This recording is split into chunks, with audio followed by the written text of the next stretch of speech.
what was to come. "So, here we are, Jessica Fletcher," Chatterjee said, "about to make a movie of your book." "I'm delighted to be here," I said. "Thank you for inviting me. I look forward to seeing Miss Stockdale in the role." Without bothering to respond to me beyond a grunt, he turned abruptly, walked along the table, and placed himself in a chair opposite the star and next to the director.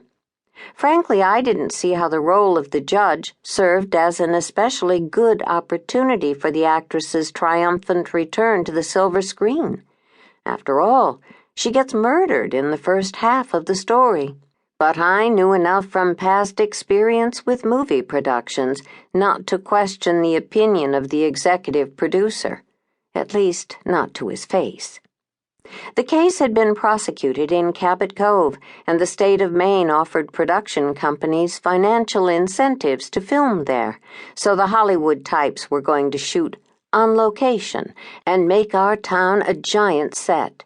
But before the production moved to the East Coast, the cast and principal production executives had gathered in Hollywood for a preliminary review of the script, and I was among them.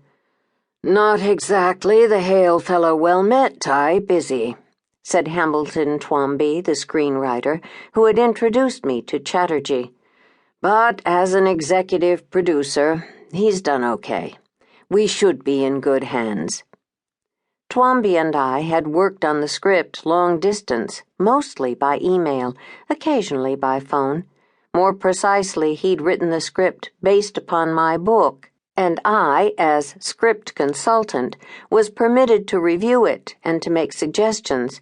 Not that many of my suggestions had found their way onto the page. It would be easy to chalk it up to difficult communications.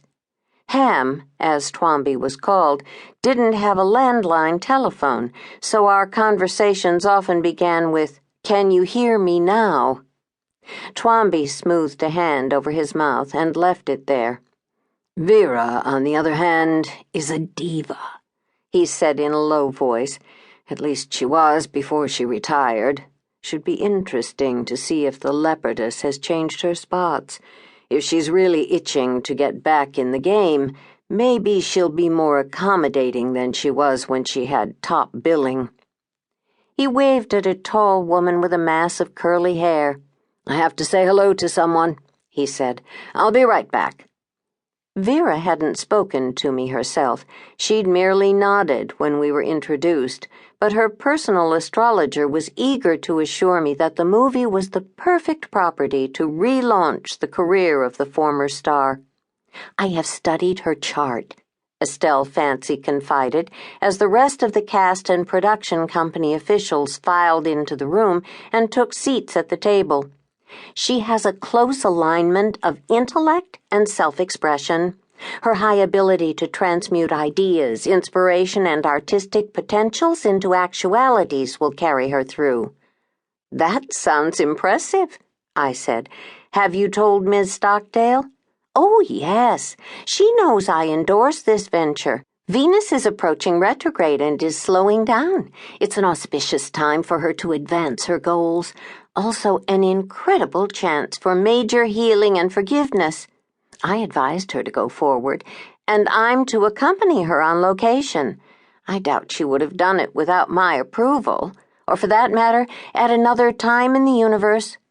Before I could come up with an appropriate response, she drifted away like some ghostly apparition and took one of the chairs lined up along the wall for those not invited to sit at the table. "Don't you just love that baloney?" a deep voice murmured in my ear. I turned sharply to face the smile of actor Walter Benson, the male lead in the film, who was playing the judge's husband. "Vera's astrologer has been trying to get her apart for years," he said, winking at me. "No one was interested." "I wasn't aware that finding roles for clients was the responsibility of an astrologer," I said.